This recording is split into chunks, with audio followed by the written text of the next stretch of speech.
Dad, you will regret everything you said, I promise you. To my daughter, who finally found a man desperate enough. That was how Victor Caldwell chose to toast his daughter's engagement. His glass was raised, his smile was wide. 60 guests filled the ballroom at the Kensington Hall in Charlotte, North Carolina. Candlelight flickered against polished marble floors. The room didn't go quiet politely. It went silent the way a courtroom does right before a verdict. Julian Mercer's hand tightened beneath the tablecloth. He began to rise from his chair, instinct kicking in before thought. But across from him, Ava Caldwell reached over and gripped his arm. Firm. Steady. Not yet. Because this story didn't begin with the toast. It began 3 months earlier, the night Ava found something in her father's books she was never meant to see. Ava Caldwell was 29 years old, a certified forensic accountant based in Charlotte, North Carolina. She built cases out of numbers. She followed money the way surgeons followed blood flow, precise, detached, exact. Her father, Victor Caldwell, was the founder of Caldwell and Hart Development, one of Charlotte's most recognizable mid-sized construction firms. He liked to remind people that he built it from nothing, a used truck, a handshake loan, and grit. By the time Ava was born, the company had contracts across Mecklenburg County. By the time she was 10, people at church lowered their voices when he walked in. At home, Victor never needed to shout. He never needed to strike. He had a way of speaking that could make a person feel smaller without ever raising his tone. When Ava was 9, she brought home a report card with straight A's and a handwritten note from her teacher praising her curiosity. Victor glanced at it for less than 5 seconds. "Teachers give grades like that when they feel sorry for someone," he said calmly. Her mother, Denise, sat at the kitchen table with her tea. She said nothing. That was the pattern. Victor cut. Denise watched. Ava learned to bleed quietly. The confusing part was that he wasn't cruel every day. When she was 12, he taught her to ride a bike in their long suburban driveway. When she made it to the mailbox without falling, he said, "That's my girl." She held on to those 4 words for years. Only later did she realize he had said them in front of neighbors. He was performing. She was part of the display. Years passed. Ava graduated magna cum laude from UNC Charlotte with a degree in accounting and a minor in criminal justice. She worked 2 jobs to get there. At the graduation dinner, Victor spent 45 minutes talking about his newest municipal contract. When the bill arrived, he smiled broadly. "Let's hope that diploma is worth more than the paper it's printed on." Laughter. Always laughter. Ava learned to laugh too. She believed that was normal. It wasn't until she met Julian Mercer that she began to question it. Julian was an attorney specializing in financial litigation, calm, thoughtful, measured. He didn't command a room with volume, he commanded it with presence. On their 3rd date, Ava told him a story about Victor joking at a cousin's wedding that Ava would be next if anyone would have her. Julian didn't laugh. He set down his glass and looked at her carefully. "That isn't normal," he said quietly. Something small shifted inside her that night. Not dramatically, just enough. 3 months before the engagement party, Ava was working late at her firm in uptown Charlotte. She was conducting a forensic audit for a commercial client flagged for irregular disbursements. It was tedious work, tracing wires through layers of LLCs registered in Delaware, Nevada, and South Carolina. Then she saw a familiar name buried 3 layers deep, Caldwell and Hart Development, her father's company. She stared at the screen, ran the trace again, then again. Small monthly transfers, $8,250, $11,750, $9,400. Never enough to trigger automatic fraud alerts, enough to accumulate. The The funds were routed through a shell LLC with no employees, no operational presence, and no public-facing footprint. But Ava knew how to read paper trails. By midnight, her coffee was cold. By 2 a.m., she had created a private file on her personal laptop. She titled it Project Ledger. Over the next several weeks, she worked on it quietly. Dates, transfer logs, authorization signatures, cross-referenced tax filings. What emerged was undeniable. Over 10 years, approximately $910,000 had been siphoned from Caldwell and Hart through structured transfers. The co-owner of that firm, Marcus Hart, Victor Caldwell's business partner of 15 years, a man who would be seated at table 1 during Ava's engagement party. 2 weeks into building the file, she told Julian. They sat at their small kitchen table, papers spread between them. He read every page carefully. "How much?" he asked finally. "Just under $1 million, possibly more." Julian exhaled slowly. "What do you want to do?" She didn't answer immediately. Victor was her father. Marcus Hart was a victim. Both realities existed at once. "Marcus deserves to know," Julian said gently. She nodded. Her plan was straightforward. Finish the audit. Complete the summary report. After the engagement party, meet Marcus privately Monday morning.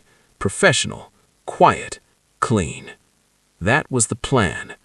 The engagement party, however, had never truly been hers. Ava and Julian wanted something small, 20 people, backyard lights, catered barbecue. Victor insisted on the Kensington Hall, 60 guests, valet parking, string quartet, Rotary Club members, golf partners, developers. Her friends? Seated near the back. Because this wasn't her celebration, it was Victor's platform. The night before the engagement party, Ava stopped by her parents' home to drop off final seating confirmations. Victor was in his home office, writing on a legal pad. "My toast," he said. "Can I read it?" she asked. "You'll hear it with everyone else." The smile didn't reach his eyes. "Everyone will remember this toast." He was right, just not the way he intended. Saturday evening arrived. The ballroom glowed under warm lighting. Candles reflected off crystal glassware. 60 people filled the room.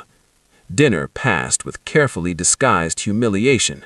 Stories about her awkward phase, her failed relationships, her overthinking everything. Laughter.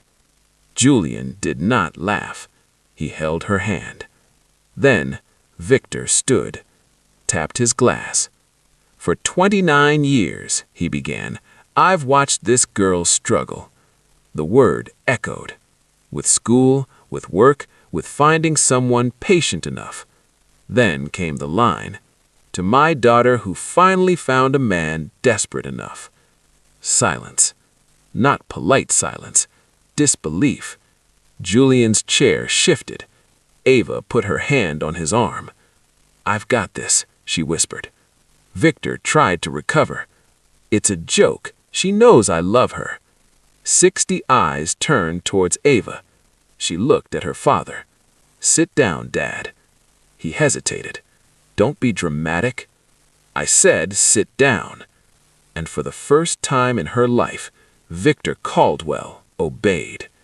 She walked calmly to the front of the room, opened her laptop, connected the HDMI cable. The projector lit up. Project Ledger. She turned to the guests. "My father just told 60 people that no man would willingly marry me," she said evenly. "I believe those same 60 people deserve to know who he truly is." She clicked open the summary. White background, black text. Forensic audit summary. Unauthorized transfers. Caldwell and Hart development. 10 years. Structured withdrawals. Destination accounts. Marcus Hart's champagne glass slipped from his fingers. It shattered against marble. And that sound, that was the beginning of Victor Caldwell's collapse. The sound of crystal shattering on marble did not echo. It cracked. Sharp. Final. Irreversible. Marcus Hart didn't flinch when the glass broke. He didn't bend to pick it up either. He simply stared at the screen where Ava's audit summary glowed in cold white light. 10 years. Structured withdrawals. Layered LLCs. $910,000. Victor Caldwell shot to his feet, chair scraping violently against the polished floor. "This is absurd," he snapped, the smooth public voice cracking at the edges. "You don't know what you're talking about." Ava turned slowly. For the first time in 29 years, she looked at her father without shrinking. "I'm a certified fraud examiner," she said evenly. "This is exactly what I know how to talk about." There were no gasps, no dramatic exclamations. It was worse than that. The room absorbed it. 60 people recalibrating at once. Victor moved quickly, palms raised, the posture of a negotiator trying to regain control. "Marcus," he began urgently, "this is emotional. She's upset. I made a joke. She's twisting numbers she doesn't understand." Marcus lifted one hand. Just one. "Don't." The single word cut through the room. Victor stopped talking. Marcus didn't shout, he didn't curse. His voice trembled slightly, not from weakness, but from something far heavier. 15 years, Marcus said quietly. 15 years we've signed contracts side by side. He pulled his phone from his jacket pocket, dialed. "Raymond," he said calmly into the receiver, "I need you at the office first thing Monday morning. We're initiating a full audit." He ended the call, set the phone down, did not look at Victor again. The shift in the room was visible now. Guests began standing, slowly at first. A woman near table 4 reached for her purse. 2 men near the bar exchanged looks and stepped toward the exit. No one applauded. No one defended Victor. The string quartet had stopped playing without being asked. Julian stepped beside Ava. His hand rested gently between her shoulder blades. Steady support, nothing performative. Denise Caldwell had not moved.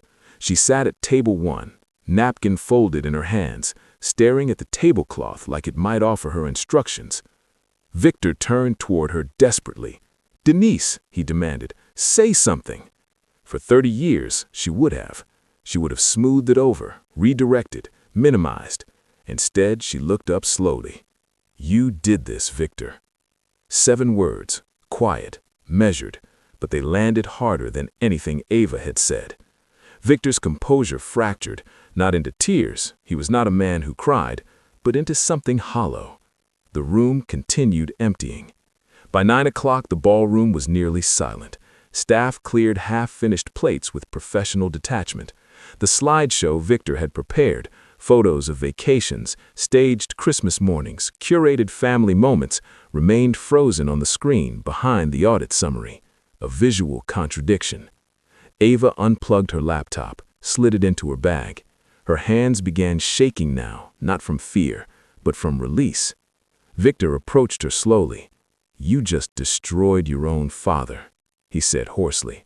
She held his gaze. "No," she replied calmly. "You destroyed yourself. I just stopped protecting you." He laughed once, short, bitter. Over a joke? This was never about the toast. For the first time, Victor had no immediate counterattack, no audience left to perform for, only consequences. "Goodbye, Dad."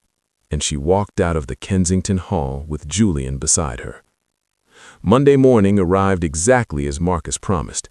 By 8 a.m., an independent forensic auditing firm was inside Caldwell and Hart's headquarters. Not Ava. The process had to remain clean, objective. Marcus's attorney filed for an immediate financial freeze pending investigation.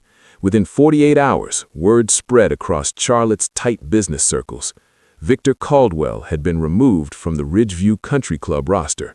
Not suspended, removed. Long-standing lunches were canceled, golf invitations rescinded. The man who once commanded every room he entered found himself uninvited. By week 2, Caldwell and Hart operations were suspended pending legal review. Employees were furloughed. 3 major contracts were voided. The number confirmed by the independent audit came in slightly higher than Ava's initial estimate. $947,300, structured over a decade. Marcus filed a civil suit in January, breach of fiduciary duty, fraud, misappropriation of partnership assets. A criminal referral was under consideration. Victor hired defense counsel, but his personal accounts were frozen pending litigation.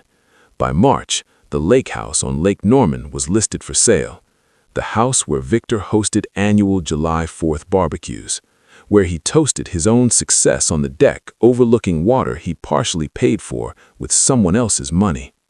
Julian showed Ava the listing quietly one evening. She closed the tab after 10 seconds. "This doesn't feel good," he said gently. "It's not supposed to." Justice was not celebration, it was gravity. The hardest moment did not arrive in a courtroom. It came through a Sunday afternoon call. Denise. Ava nearly let it go to voicemail. Instead, she answered. "Hi, Mom." A pause. "I should have said something 30 years ago." Ava closed her eyes. Denise's voice was different, less rehearsed, less polished. "I saw what he did," she continued quietly. "Every time, I told myself that was just how he loved, because admitting I let it happen would have broken me." Ava said nothing.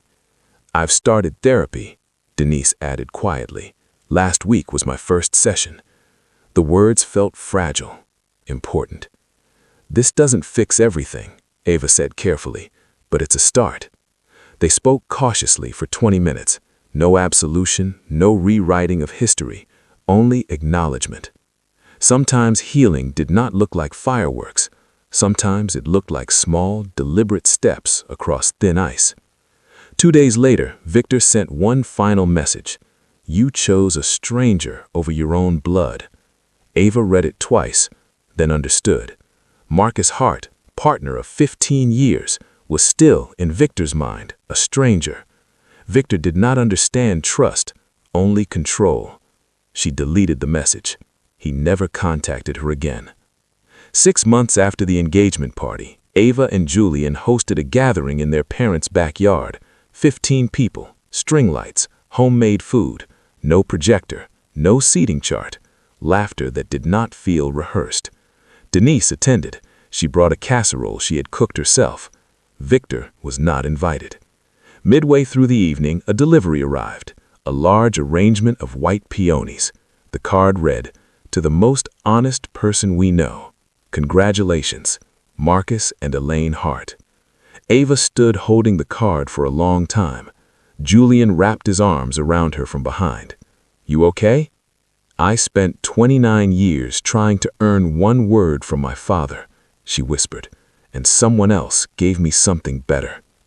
Some people build, some people take.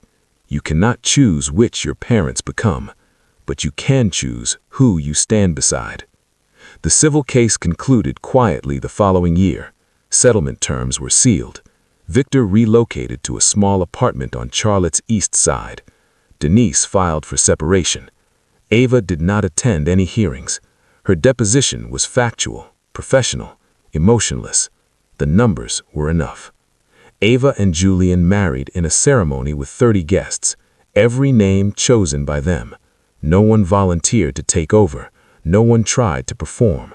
When the officiant asked who gave the bride away, Ava squeezed Julian's hand and said softly, "I do," because she did. Years later, people sometimes asked if she regretted it. The answer was complicated. She did not regret the truth. She did not regret standing up. She regretted that loyalty and honesty had ever been placed on opposite sides of a scale. That choice should never belong to a daughter. But silence, she had learned, is not loyalty. Silence is permission, and she was done granting it. Some mornings she still missed the version of her father that existed only in her imagination, the one who meant, "That's my girl." Grieving someone who is still alive is its own kind of heartbreak, but grief and freedom can exist in the same body. At the end of long days, Ava would sit at her kitchen table, laptop closed, city lights of Charlotte glowing outside the window, and she would remember the sound of glass breaking against marble, not as destruction, but as awakening. Sometimes the loudest crack in the room is the sound of silence finally ending. And sometimes the truth is enough. If this story stayed with you, share your thoughts. Have you ever had to choose between silence and honesty? And if stories about boundaries, truth, and self-respect matter to you, consider subscribing for more. There's always another story waiting.